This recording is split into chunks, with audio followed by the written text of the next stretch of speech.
positiva vamos a sentir un jaloncito que puede ser de 1 a 4 cruces y esto va a ser una paresia o una función normal.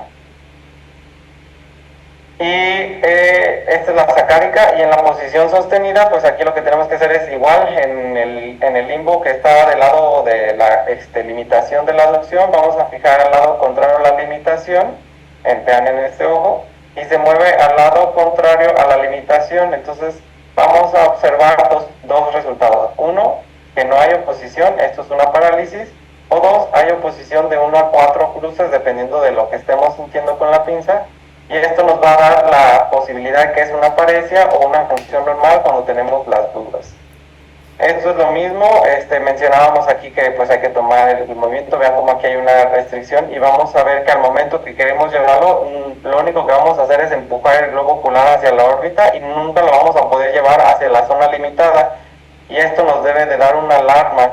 ¿Por qué? Porque puede ser un tumor intraorbitario o puede ser alguna enfermedad inflamatoria de la órbita o yo que sé, fibrosis del músculo por una tiroiditis, algo. Y ya casi para acabar tenemos las maniobras especiales, que es la de Wierchowski, que es el paciente con la posición posición primaria de la mirada con fijación lejana. Vamos a tener un poquito o casi nada de hipotropia. Y cuando hacemos la maniobra de Wierchowski, lo que tenemos que hacer es inclinar la cabeza hacia el lado del hombro izquierdo y luego hacia el lado del hombro derecho, y esto nos va a dar una incomitancia mayor o una concomitancia. Concomitancia es que no hay alteración en el eje de desviación, o una incomitancia. Lo normal es como la figurita de este representante, en el cual pues está la mirada de frente en ortoposición, y inclina la cabeza hacia la derecha, no hay desviación, inclina la cabeza hacia la izquierda, no hay desviación, porque todos los músculos están normales. Pero cuando hay principalmente una parálisis del cuarto nervio craneal, vamos a tener que el lado que esté afectado es una incomitancia, y entonces el paciente llega con una diplopia vertical y además tiene una hipertropia o, si el ojo fijador es el otro, una hipotropia. Y al momento que inclina la cabeza hacia el lado afectado, van a ver que hay una mayor incomitancia, y entonces un ojo queda más arriba del otro, o al revés, uno más abajo que el otro. Y al momento que inclina del lado contrario, donde no está la parálisis, van a ver que hay una concomitancia, o sea, no hay desviación. Y esto es lo mismo hacia lo que mencionábamos. Los pasos de Parks son prácticamente 3, y hay una prueba que está en YouTube que les va a ayudar a que ustedes identifiquen con los músculos. La prueba de Parks y la de Wierchowski son maniobras especiales para identificar alteraciones verticales, como las parálisis del cuarto nervio craneal principalmente, o alteraciones del músculo recto superior e inferior, por lo que acuérdense que cuando estamos hablando de los movimientos verticales son prácticamente 4 músculos de cada ojo: los 2 rectos, el superior y el inferior, y los 2 oblicuos, el superior y el inferior. Y recordemos que de estos, el único que está inervado por el cuarto par craneal es el oblicuo superior, y el resto, tanto el recto superior, el inferior y el oblicuo inferior, por el tercer nervio craneal, por lo que la prueba de Parks casi siempre es para poder confirmar o identificar una parálisis del cuarto nervio craneal, que ya cuando toquemos el tema de parálisis del cuarto nervio craneal van a ver que hay secundarismos, y todo esto desencadena una gran gama de clínica de un paciente con estrabismo paralítico por cuarto nervio craneal. En la prueba de Parks vamos a tener 3 pasos, y esto nos va a estar identificando cuáles son los músculos que funcionan o que no funcionan. El paso 1 es poner al paciente con una mirada de frente, posición primaria de la mirada, y vamos a identificar cuál ojo está en hipertropia o en hipotropia. Y el ojo que está en hipertropia significa que los músculos que bajan el ojo no están funcionando bien, o sea, el recto inferior y el oblicuo superior. Por eso siempre hay que saber cuál es el ojo hipertrópico. O si quieren identificarlo con el otro lado, pues el ojo que está en hipotropia, los que elevan el ojo del lado contrario serían los alterados. Entonces ahí descartamos 4 músculos y nos quedamos con 2 de cada lado. En el paso 2 vamos a pedirle al paciente que haga lateroversiones. Y entonces, en donde aumenta la incomitancia o que hay una incomitancia, es el lado donde está afectado el oblicuo o no está afectado el oblicuo. Entonces, si se fijan, aquí hay una hipertropia del ojo derecho. Le pedimos al paciente que haga una lateroversión derecha y tenemos concomitancia. Esto quiere decir que no hay una desviación agregada. Vemos la lateroversión izquierda Y vean cómo aquí sí hay un aumento de la desviación del ojo derecho que está en aducción. Y aquí tenemos que decir que el ojo, que a la lateroversión izquierda hay una incomitancia por hipertrofia del ojo en aducción o del del ojo aductor. Y esto nos quiere decir que los músculos del ojo izquierdo no hay problema, los músculos que están afectados son los del lado derecho. Ese es por lo que vamos a dar el paso 3. Y aquí entonces estaríamos hablando que puede ser o el recto inferior o el oblicuo superior. Y el paso 3 es prácticamente hacer la maniobra de Bielszowski. Inclinamos la cabeza hacia el hombro derecho y izquierdo y vemos hacia dónde aumenta la hipertrofia. En este paciente que es por una parálisis del cuarto nervio craneal que llegó por diplopia vertical y que aparte tenía una desviación hipertrofia, vamos a ver cómo pues, la clínica de los pasos de Parks nos manifiestan completamente que hay una parálisis del nervio craneal, del cuarto nervio craneal. Ya cuando veamos parálisis del cuarto nervio lo vamos a ver, lo vamos a entender mejor. Nuevamente son 3 pasos. El paso 1 es la posición primaria de la mirada, cuál está el ojo en hipertrofia. Paso 2, lateroversiones derechas, vemos hacia dónde se encuentra la incomitancia.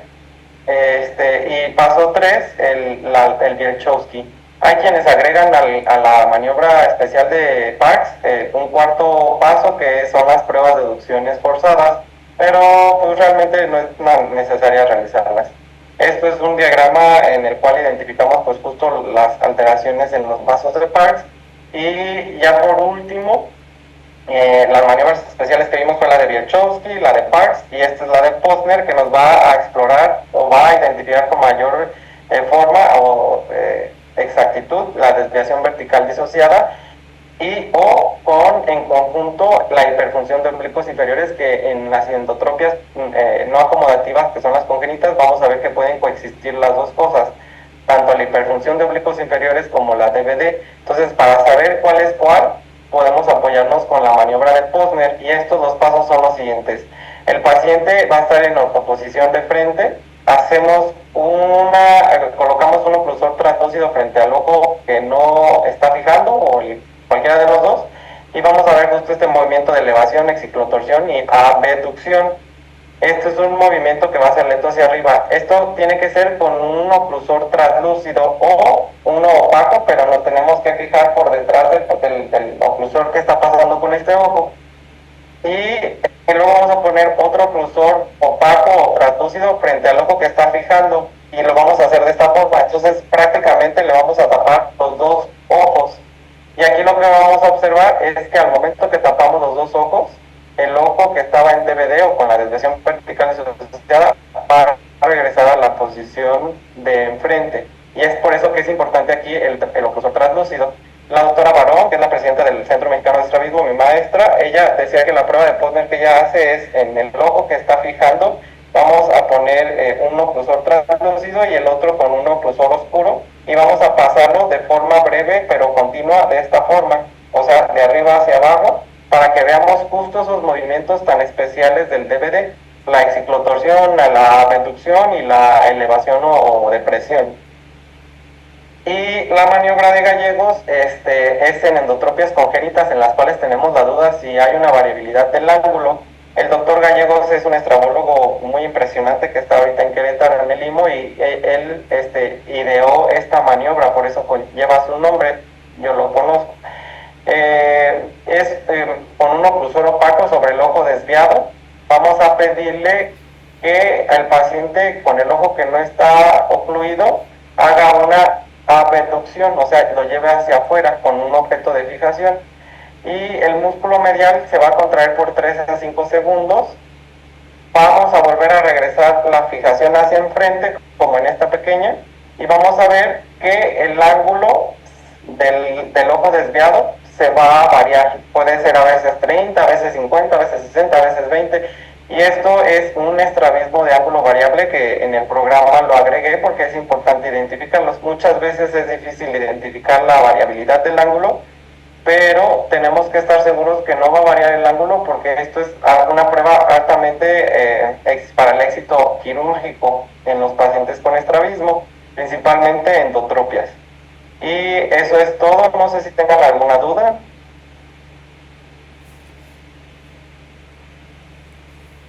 Yo nada más para la maniobra de Posner, ¿era para diferenciar entre DVD y cuál otra? Cuando tenemos duda de si existe o no el DVD, es una maniobra que nos es muy útil para identificar DVDs, sobre todo latentes, o sea, las que no están completamente manifiestas o que con el puro cursor no vamos a identificarlas, y ahí entonces hacemos un Postner para ver si justo hace este movimiento chiquitito. Y también, justo como tú lo mencionas, es para identificar si hay además una hiperfunción de oblicuos inferiores agregada, o sea, que existen o que coexisten las dos. Y entonces ahí pues podemos plantear, por ejemplo, una TAOI en pacientes con DVD, que son, van a funcionarles muy bien la transposición de oblicuo inferior. No sé si contesté la duda. Sí, era eso, gracias. Sí, con gusto. No sé si Ay, hay a mí no me quedó muy claro lo de las pruebas de deducción forzada. En las activas, la de función sostenida, como que no la entendí. Ah, ok, déjame ver si la puedo. Está proyectándose la pantalla. Sí, a ver. Sí, ¿verdad? Tin, tin, tin, tin. Las ducciones forzadas. Ok, ay.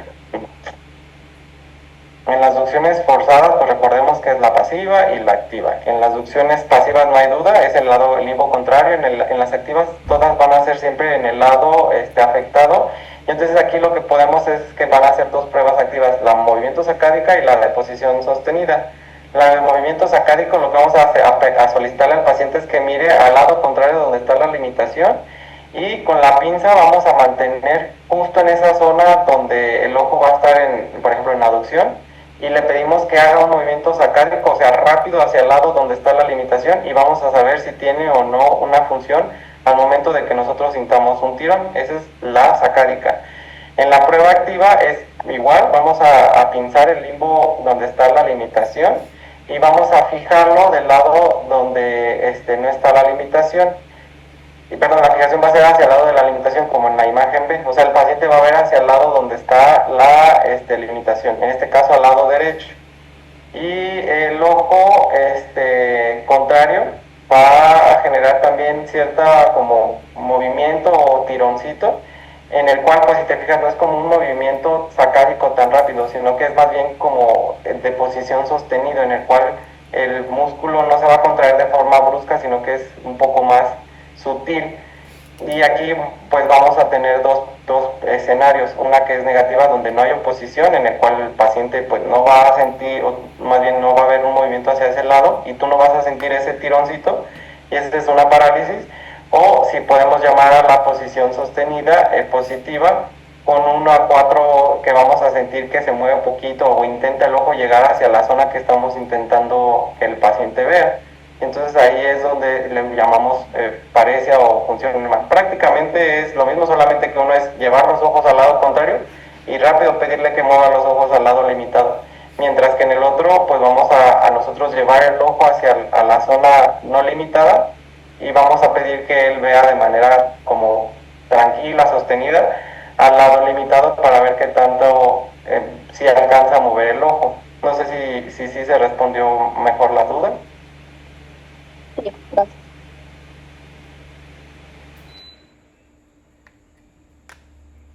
Lo vamos a entender mejor en las paralíticas. Vas a ver, es que luego aparte hay un flujograma que te va a identificar. Sí, es un poquito complejo las ducciones forzadas, pero lo vas a entender mejor en las paralíticas, no te preocupes. No sé si hay alguna otra duda. Disculpa para... Sí.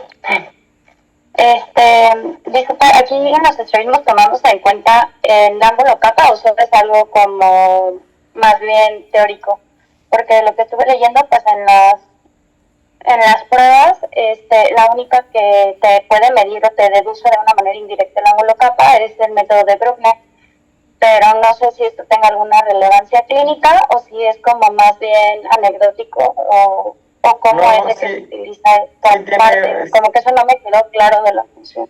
Dentro de las pruebas, por ejemplo, de las alternantes y del Krimsky y todo esto, sí pueden o no pueden medir el ángulo capa.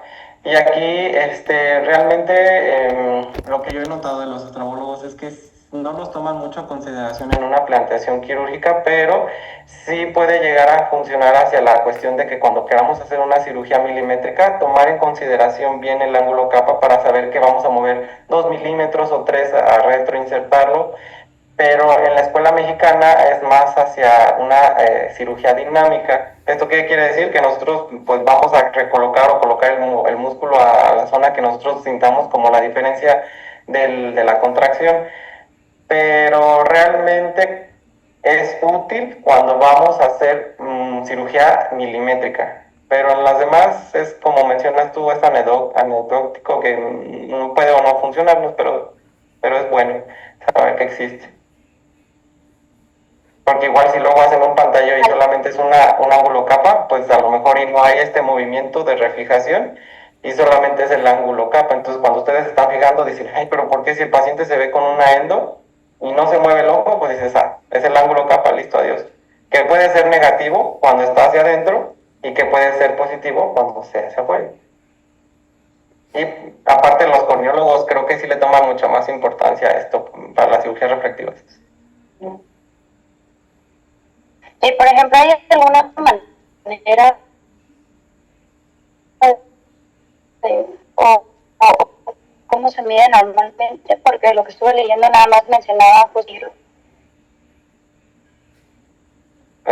No te escucho muy bien, creo que se te acordó, pero creo que la duda es de si en qué mediciones lo van a hacer. Creo que ahí quien toma mucho papel de juego del ángulo capa son los corneólogos cuando van a hacer una cirugía refractiva. La verdad esa pregunta a lo mejor te la debo completamente, pero lo voy a analizar más a profundidad para poderte decir bien, pero en cuestión a lo de estrabismo, es más cuando queramos hacer cirugía milimétrica. De alguna otra forma, saber que existe y que puede ser que al momento de que pantallemos, pues no se mueve el ojo por el ángulo capa.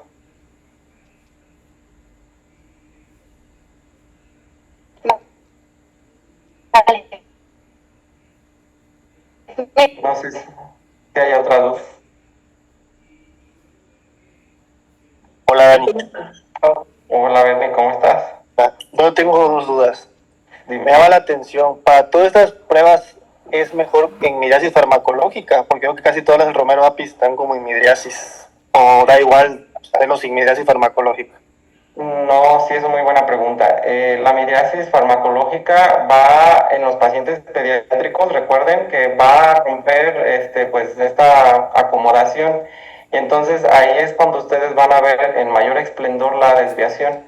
Entonces, si el paciente está acomodando bastante, puede que la desviación no se presente. Y justo cuando ponemos el TP o el cicloplégico, lo que tú gustes, y rompemos esa acomodación, también en muchas ocasiones rompemos la foria o la desviación latente. Y entonces el paciente, cuando ya los pasamos a revisar con dilatación, el papá dice, mira, ahí está la desviación hacia afuera. Entonces es muy característico ver la desviación cuando ya está en midriasis. Es muy buena observación. Además de que pues ahí vamos a identificar que el error refractivo es el que le está generando el estado de desviación ocular y que en algunas ocasiones pues, nos puede apoyar mucho el puro uso de gafas y se acabó. Y la otra pregunta es, por ejemplo, entonces en teoría en exploración a todos los pacientes deberíamos hacerle un test de oclusión-desoclusión, porque por lo que entendí, muchas veces la posición primaria, o sea, está en ortotropia, otra y solo se manifiestan hasta que lo ocluimos, ¿no? Sí, de hecho, pues yo sé que en el Juárez más nos enfocamos en el segmento anterior y posterior y catarata, pero no, realmente nosotros tenemos o tendríamos que hacer la prueba de oclusión y de desoclusión. La gran mayoría de los pacientes que van al Juárez pues son de catarata y muchos de ellos no van a manifestar un estrabismo. Pero en oftalmología pediátrica esto es muy esencial, aunque el paciente esté en ortoposición y que no tenga una desviación ocular, pero sí o sí lo tienen que hacer y lo van a hacer en el examen de consejo. Si no lo hacen, les van a poner puntos menos y pueden que por ese punto no pasen. Entonces sí, a todos empiecen a practicar, no es mucho de estarle ocluyendo, desocluyendo y el pantalla alterno y mira para acá, mira para allá. Ok, Dani, muchas gracias. Tengo una duda, Dani. Cuando hablamos de dioptrías prismáticas, obviamente digo es con prismas, pero es haciendo oclusión, desoclusión, ¿Cómo es que jamás es oclusión alterna, perdón? No, ¿O es con reflejo? puede ser con el reflejo, que esa es la maniobra de Krimsky. Entonces, al momento que nosotros usamos un prisma, la medición la vamos a hacer en dioptrías prismáticas. Pero si no usamos prisma y hacemos puro reflejo corneal, va a ser por Hirschberg, que es cuando usamos así un símbolo de un grado y un H grandota. Pero cuando hacemos medición con prismas, sí tenemos que poner el prisma y ahí hay de dos. Si el paciente te coopera muy bien y fija y todo, es mejor que hagamos el pantallado alterno y entonces ahí nada más le ponemos, o en muchas ocasiones yo sí le pongo en mis notas, 15 dioptrías por pantallado alterno. Cuando ya tuve flojera y nada más fue con el puro reflejo corneal, pero el prisma sí le pongo por Krimsky, porque sé que a lo mejor ya hay un pedacito que no fue tan exacto. Pero sí, está muy buena tu pregunta porque cuando usamos prismas sí se pone DP o dioptrías prismáticas y cuando no y es puro reflejo corneal es grados Hirschberg. Pero sí tenemos que saber con qué estamos haciendo la medición. Ok, gracias, Dani. En el consejo, pues de pronto, y si no tienen los prismas a la mano, con el puro reflejo corneal pueden decir tantos grados Hirschberg, o pueden incluso ustedes decir, quiero que me presten los prismas mientras vas viendo otra cosa, traen los prismas. Sería lo más exacto. Ya si te dicen, no, no hay, bueno, no quedó en ti. Tú intentaste y demostraste que sí sabías medirlo con prismas.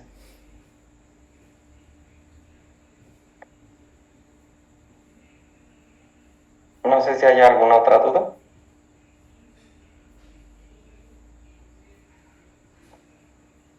Hola, Dani. Hola, Bea. ¿Cómo ¿Me estás? oyes?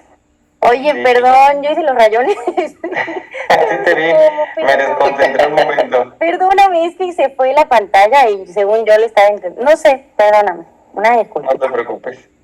Ya después los ignoré. Sí, perdón. No te preocupes. Bueno, no sé si hay alguna otra duda. Aquí hay algo en el chat. No, bueno, muchas gracias, nada más dice. Perfecto, entonces... Dani, todas estas mediciones sí tienen que hacer con el paciente con mejor visión, ¿no? O sea, con su corrección. Hola Javi, muy buena observación. Tal vez me faltó ahí decir que hay que hacerlo de lejos, hay que hacerlo de cerca, con lentes y sin lentes, porque esto nos va a ayudar mucho a identificar si son acomodativas, parcialmente acomodativas, totalmente acomodativas, no acomodativas en nada. Entonces sí es muy bueno lo que mencionas de la observación de si lo hacemos o no con lentes. Sí, tienes toda la razón, siempre es de lejos, de cerca, con lentes, sin lentes. A veces es tedioso, pero esto es lo que va a ser la fineza del detalle de la consulta. Entonces, cuando veamos endotropias acomodativas parcial y totalmente, vamos a ver que esto toma mucha, pero mucha relevancia. Entonces, sí es muy buena tu observación también. Vale, gracias, Dani. Con gusto, Javi. No sé si hay alguna otra duda o alguna otra observación.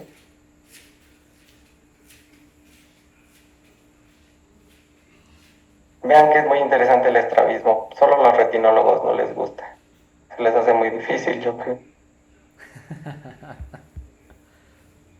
Bueno, si no hay alguna otra duda, nos veríamos, si no me equivoco, el día de mañana, con sensorialismo y pues todos sus derivados. Jueves, Dani. Es el jueves, sí, cierto, el jueves. Siempre quiero decir mañana. Bueno, entonces nos vemos el jueves. Buenas noches. Gracias, Gracias. buenas noches.